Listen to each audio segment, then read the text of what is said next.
ربی شرح لی صدری ویسر لی امری واحلل عقدۃ من لسانی ویفقہوا قولی۔ السلام علیکم ورحمۃ اللہ وبرکاتہ۔ May Allah bless you all. Ameen. Ramadan Mubarak to all of you. Welcome to Ramadan series, Summary of Quran by Allama Ibtisam Ilahi Zahir. Day 1, Para number 1. If anyone have any questions or queries, please drop them into the comment section. I will try to answer it inshallah ta'ala. Keep in touch. پہلے پارے کا آغاز سورہ فاتحہ سے ہوتا ہے۔ اس سورہ کو ام الکتاب بھی کہا جاتا ہے۔ حدیث پاک کے مطابق سورہ فاتحہ میں اللہ تعالیٰ نے شفا رکھی ہے۔ سورہ فاتحہ کا آغاز بسم اللہ سے ہوتا ہے۔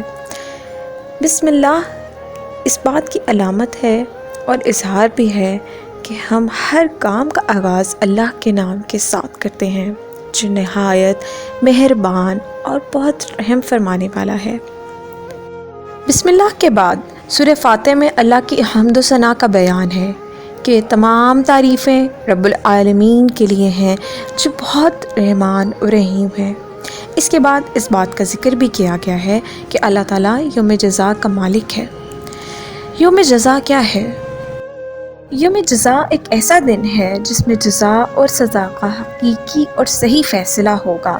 ہر ظالم، کافر اور غاصب کو اپنے کیے کا جواب دینا پڑے گا۔ اس کے بعد سورہ فاتحہ میں اس عقیدہ کا اظہار کیا گیا ہے کہ ہم تیری ہی عبادت کرنے والے ہیں اور تجھی سے مدد مانگتے ہیں، اور اللہ سے سیدھے راستے کی طلب کی گئی ہے جو کہ ان لوگوں کا راستہ ہے جن پر اللہ کا انعام ہوا، اور ان لوگوں کا راستہ نہیں جو اللہ کے غضب کا نشانہ بنے یا گمراہ ہوئے۔ سورہ فاتحہ کے بعد سورہ بقرہ ہے۔ سورہ بقرہ کے آغاز میں 3 گروہوں کا ذکر کیا گیا ہے۔ ایک ایمان والوں کا گروہ جن کا اللہ، یوم حساب، قرآن اور سابقہ کتب پر ایمان ہے اور جو نمازوں کو قائم کرنے والے اور زکوٰۃ ادا کرنے والے ہیں۔ دوسرا گروہ کس کا ہے؟ دوسرا گروہ کافروں کا ہے جو کسی بھی طور پر ایمان اور اسلام کے راستے کو اختیار کرنے پر تیار نہیں ہے۔ تیسرا گروہ منافقین کا گروہ ہے جو بظاہر تو ایمان کا دعوے دار ہے لیکن ان کے دلوں میں کفر چھپا ہوا ہے۔ اللہ اکبر! دلوں کے حال تو اللہ ہی جانتے ہیں بے شک۔ اس کے بعد اللہ تعالیٰ نے اس بات کا ذکر کیا ہے کہ جو لوگ رسول اللہ صلی اللہ علیہ وآلہ وسلم پر نازل ہونے والی کتاب کے بارے میں شک میں مبتلا ہیں، ان کو چاہیے کہ قرآن کی کسی سورہ جیسی کوئی سورہ لے کر آئیں۔ اگر وہ ایسا نہیں کر سکتے تو انہیں چاہیے کہ اس آگ سے ڈر جائیں جس کا ایندھن انسان اور پتھر ہیں۔ اس بارے میں اللہ تعالیٰ نے انسانوں کو جد امجد حضرت آدم علیہ السلام کی پیدائش کا ذکر کیا ہے۔ آدم علیہ السلام کی پیدائش کا واقعہ ان تمام سوالوں کے جواب پیش کرتا ہے کہ انسان کی پیدائش کب، کیوں اور کیسے ہوئی۔ انسان کی تخلیق سے قبل زمین پر جنات آباد تھے جنہوں نے زمین پر سرکشی اور بغاوت کی، جسے کچلنے کے لیے اللہ سبحانہ وتعالیٰ نے فرشتوں کی ایک جماعت کو، کہ جس میں ابلیس بھی شامل تھا، روانہ کیا۔ ابلیس اگرچہ گروہ جنات سے تھا لیکن مسلسل بندگی کی وجہ سے وہ فرشتوں کی جماعت میں شامل ہو گیا تھا۔ اس بغاوت کو کچلنے کے بعد ابلیس کے دل میں ایک خفیہ تکبر کی کیفیت پیدا ہو گئی جس سے اللہ تعالیٰ علم و قدیر پوری طرح آگاہ تھے۔ اللہ نے اس موقع پر انسانوں کی تخلیق کا فیصلہ فرمایا اور فرشتوں سے مخاطب ہو کر کہا، میں زمین پر ایک خلیفہ پیدا کرنے والا ہوں۔ فرشتے اس سے قبل زمین پر جنات کی روش تو دیکھ چکے تھے۔ انہوں نے کہا کہ اے اللہ، تو زمین پر اسے پیدا کرے گا جو خون بہائے گا اور فساد پھیلائے گا، جبکہ ہم تیری تعریف اور تقدیس میں مشغول رہتے ہیں۔ اللہ نے فرمایا، جو میں جانتا ہوں وہ تم نہیں جانتے ہو۔ بے شک اللہ تعالیٰ کے سوا کوئی کچھ نہیں جانتا۔ اللہ نے آدم علیہ السلام کو مٹی سے بنانے کے بعد ان کو علم کی دولت سے بہرور فرمایا اور ان کو اشیاء کے نام سے آگاہ کر دیا۔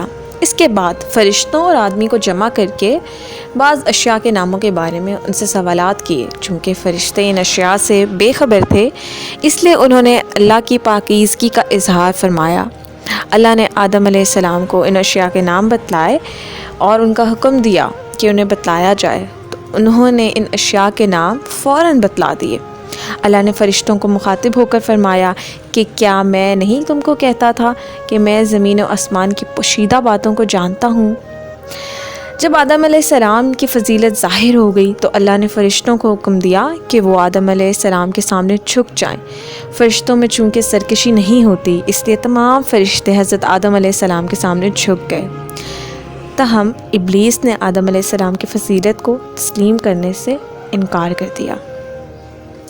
اس تکبر پر اللہ تعالیٰ نے ابلیس کو ذلیل و خوار کر کے اپنی رحمت سے دور فرما دیا اور آدم علیہ السلام کو ان کی اہلیہ کے ساتھ جنت میں آباد فرمایا۔ ابلیس نے اس موقع پر اس عزم کا اظہار کیا کہ وہ رہتی دنیا تک آدم علیہ السلام اور ان کی ذریت کو ہدایت سے بھٹکانے کی کوشش کرے گا اور اس کے لیے سرگرم بھی رہے گا۔ جب اللہ نے آدم علیہ السلام کو جنت میں آباد فرمایا تو ان کو ہر چیز کھانے کی پیشکش کی اور اجازت بھی دی، مگر ایک مخصوص درخت کے قریب جانے سے اور اس کا پھل کھانے سے روک دیا گیا۔ ابلیس جو آتش انجام میں جل رہا تھا، اس نے حضرت آدم علیہ السلام حضرت اما حوا کے دل میں وسوسہ ڈال دیا کہ آپ کو شجر ممنوعہ سے اس لیے روکا گیا ہے کہ کہیں آپ کو ہمیشہ کی زندگی حاصل نہ ہو جائے۔ حضرت آدم علیہ السلام اور ان کی اہلیہ حضرت اما حوا علیہ السلام وسوسے میں مبتلا ہو کر شجر ممنوعہ کے پھل کو کھا لیتے ہیں، اور اس کے نتیجے میں کیا ہوتا ہے؟ اللہ تعالیٰ اس پر خفقی کا اظہار فرماتے ہیں اور ان سے لباس جنت اور جنت کی نعمتوں کو چھین لیتے ہیں اور ان کو جنت سے زمین پر اتار دیتے ہیں۔ حضرت آدم علیہ السلام اور حضرت اما حوا علیہ السلام جب معاملے پر غور فرماتے ہیں تو انتہائی نادم ہوتے ہیں اور شرمندہ ہوتے ہیں، اور اللہ سبحانہ تعالیٰ کی بارگاہ میں آ کر دعا مانگتے ہیں، اے ہمارے پروردگار، ہم نے اپنی جانوں پر ظلم کیا ہے، اگر تو نے ہمیں معاف نہ کیا اور ہم پر رحم نہ کیا تو ہم یقیناً خسارہ پانے والوں میں سے ہو جائیں گے۔ تو انسان خطا کا پتلا ہے، در حقیقت انسان کا دیکھیں شروع سے ہی اس نے خطا کی، اللہ تعالیٰ سے معافی مانگی۔ ہم سب خطا کے پتلے ہیں۔ We are not perfect, nobody is perfect in this دنیا except حضرت محمد صلی اللہ علیہ وآلہ وسلم۔ So we don't have to be judgmental۔ ہمیں بالکل کسی کو بھی جج نہیں کرنا چاہیے، اللہ تعالیٰ نے اس کا حق ہمیں نہیں دیا ہے۔ ہاں اگر ہم گناہ کرتے ہیں اس پہ شرمندہ بھی ہوتے ہیں، نادم بھی ہوتے ہیں، اور اللہ کی بارگاہ رسالت میں ہم معافی بھی مانگتے ہیں، تو اللہ تعالیٰ تو بہت غفور الرحیم ہے، تو معاف فرما دیتے ہیں چاہے ہم جتنے گناہ کرتے ہیں۔ گو کہ انسان معاف نہیں فرماتے، انسانوں کے ظرف نہیں ہے، نہ ان کی صفت ہے معاف کریں، لیکن جو معاف کر دیتا ہے تو اللہ تعالیٰ اس کو فرماتے ہیں کہ اس کا ظرف اعلیٰ ہے جو کسی کو معاف فرما دیتا ہے، کیونکہ آسان نہیں ہوتا نا، کوئی آپ کے ساتھ ظلم کرے، کوئی زیادتی کرے، آپ اس کو کس طرح سے معاف کرتے ہیں؟ بڑا مشکل ہوتا ہے معاف کرنا، ہمارا ظرف ہی نہیں ہوتا معاف کرنے کا، لیکن جو معاف کر دیتے ہیں تو اس کا اجر اللہ تعالیٰ ان کو دیتے ہیں۔ اور گناہوں سے ہمیشہ معافی مانگتے رہیں اور ٹرائی ٹو بی مسلم ٹو مومن، ہمیں مسلمان سے مومن تک کا سفر طے کرنا ہے۔ اللہ تعالیٰ ہمیں صالحین، متقین اور مقربین میں شامل فرما دے، اللہ تعالیٰ ہمیں ویسا بنا دے جیسا اللہ تعالیٰ ہمیں پسند فرماتے ہیں۔ آمین یا رب العالمین۔ اللہ تعالیٰ ہمیں ہدایت کا راستہ دیں، آمین یا رب العالمین۔ آگے چلتے ہیں۔ آگے اس پارہ میں ذکر کیا گیا ہے کہ حضرت آدم علیہ السلام اور حضرت اما حوا علیہ السلام جب اللہ کی بارگاہ میں فریاد کرتے ہیں تو اللہ جل شانہ انہیں معاف فرما دیتے ہیں، بے شک اللہ بہت غفور رحیم ہے، اور ساتھ ہی اس امر کا بھی اعلان کرتے ہیں کہ زمین پر رہو اور میں تم کو اپنی طرف سے ہدایت بھیجوں گا۔ اللہ تعالیٰ کا فرمان ہے، بس جو کوئی میری ہدایت کی پیروی کرے گا نہ اس کو غم ہوگا نہ خوف۔ اللہ تعالیٰ مومن کو آزماتے ہیں، ہمیں کبھی غم کی کیفیت طاری ہو جاتی ہے، کبھی خوشی کی کیفیت طاری ہو جاتی ہے۔ خوشی کی کیفیت بہت تھوڑی ہوتی ہے، ٹھیک ہے، کیونکہ مومن کے لیے دنیا جو ہے وہ ہے ہی آزمائش، امتحان کی جگہ ہے، آزمائش گاہ ہے۔ تو ہمیں جب بھی کوئی بھی غم کا سامنا کرنا پڑتا ہے تو ہمارا مورال بہت ڈاؤن ہو جاتا ہے، ہم بہت لو فیل کرنے لگ جاتے ہیں۔ بجائے اس کے کہ آپ لو فیل کریں، آپ اس کو اللہ تعالیٰ کی طرف رجوع کر کے اس کو جوڑ دیں۔ اور غم کا نام ہی یہ ہے جب ہم اللہ کی رضا میں راضی نہیں نہ رہتے، اور اس سچویشن کا نام جو ہے وہ غم کا نام ہے۔ کہ دیکھیں جب ہم اللہ سے راضی رہیں گے، ہر طرح سے راضی رہیں گے، اور اللہ کے بتائے ہوئے راستے پہ بھی عمل کرتے رہیں گے، تو میرا نہیں خیال کہ جو ہے ہمیں کبھی غم اور مصیبت ایسا لگنے لگے گا کہ وہ ناممکنات میں شامل ہو جائے۔ Where there is a will there is a way۔ تو اپنی ہوپ ان اللہ سبحانہ و تعالیٰ، ہولڈ آن ٹو اللہ سبحانہ و تعالیٰ، کبھی کسی سے امید نہ لگائیں۔ لوگوں سے امید لگائیں گے تو رسوائی ملے گی، بالکل ملے گی رسوائی، لیکن جب ہم اللہ تعالیٰ سے رجوع کرتے ہیں، اللہ تعالیٰ سے ہی ہوپ رکھتے ہیں، تو اللہ تعالیٰ ہمیں بہت اچھا اس کا ثمر دیتے ہیں، بہت اچھا انعام دیتے ہیں ہمارے صبر کا۔ اس کو جاری رکھتے ہیں، اور اللہ تعالیٰ نے آگے فرمایا ہے اس بارے میں، اللہ سبحانہ تعالیٰ نے یہودیوں پر اپنے احسانات اور انعامات کا بھی ذکر کیا ہے۔ انسان بہت ناشکرا ہے۔ اللہ تعالیٰ نے کیا انعامات اور کیا کیا نعمتیں یہودیوں پر اور بنی اسرائیل پر نہیں اتاری، اس کا ذکر بھی پہلے پارے میں ہوا ہے، اس طرح سے ہوا ہے۔ اور ان کی نافرمانیوں اور ناشکریوں کا بھی ذکر اللہ تعالیٰ نے فرما دیا ہے۔ اللہ تعالیٰ نے فرمایا کہ انہوں نے بنی اسرائیل پر من السلویٰ کو نازل فرمایا، ان کو رزق کی تگ و دو کرنے کی ضرورت پیش نہیں آتی تھی۔ اس طرح اللہ سبحانہ تعالیٰ نے ان پر بادلوں کا سایہ فگن فرما دیا اور ان کو دھوپ سے محفوظ فرما دیا۔ بنی اسرائیل کے 12 قبیلوں کے لیے اللہ تعالیٰ نے 12 چشموں کو جاری فرما دیا، سبحان اللہ۔ لیکن ان تمام نعمتوں کو حاصل کرنے کے بعد بھی وہ اللہ تعالیٰ کی نافرمانی اور ناشکری کرتے رہے۔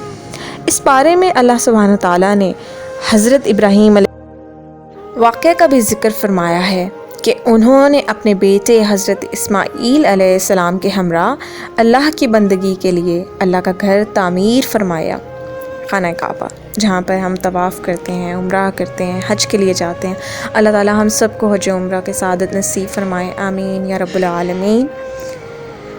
اچھا، ایسا ہے کہ تعمیر فرمانے کے بعد حضرت ابراہیم علیہ السلام نے دعا بھی مانگی، اور وہ دعا یہ تھی کہ اے اللہ تعالیٰ ہمارے عمل کو قبول فرما لیں، بے شک تو سننے اور جاننے والا ہے۔ آپ علیہ السلام نے یہ دعا بھی مانگی کہ اے اللہ اہل حرم کو رہنمائی کے لیے ایسا نبی بھی مبعوث فرما دیں جو ان کی کتاب اور حکمت کی تعلیم دے اور ان کو پاک کر دے۔ اللہ سبحانہ تعالیٰ نے حضرت ابراہیم علیہ السلام کی دعا کو قبول فرما لیا اور جناب رسول اللہ صلی اللہ علیہ وآلہ وسلم کو مبعوث فرما دیا، سبحان اللہ۔ اور آپ صلی اللہ علیہ وآلہ وسلم نے آتے ہی دور جاہلیت کا خاتمہ فرمایا، عورتوں کو عزت بخشی، جو بیٹیاں زندہ درگور کر دی جاتی تھیں ان کو ایسی عزت بخشی کہ شاید ہی کسی مذہب نے وہ عزت بخشی ہو۔ دعا ہے کہ اللہ تعالیٰ ہمیں پہلے پارے کے مضامین کو سمجھنے اور ان پر عمل پیرا ہونے کی توفیق عطا فرمائے، آمین یا رب العالمین۔ پہلے پارے کی سمری جو ہے وہ مکمل ہو چکی ہے۔ اب اللہ سے دعا ہے کہ اللہ تعالیٰ اسی طرح سے ہمیں باقی جو پارے ہیں، جو باقی پارہ ہے قرآن، اس کی بھی تفسیر اور سمری کو مکمل کرنے کی توفیق عطا فرمائے۔ کیپ ان ٹچ فار تفسیر اینڈ سمری آف نیکسٹ پارہ. And remember me and my family in your prayers. Jazakumullahu khairan for watching. Keep sharing it as it's صدقہ جاریہ. کیا پتہ کوئی سیکھ لے، کوئی ہدایت پا جائے اس عمل سے، اس اللہ کے ذکر سے، آمین یا رب العالمین۔ السلام علیکم ورحمۃ اللہ وبرکاتہ۔ Alright viewers, if you have any queries and questions, please drop in a comment section. Inshallah we'll try to answer it, and please stay in touch for rest of the summaries and keep sharing it as it is Sadqa Jariya. Jazakumullahu khairan once again.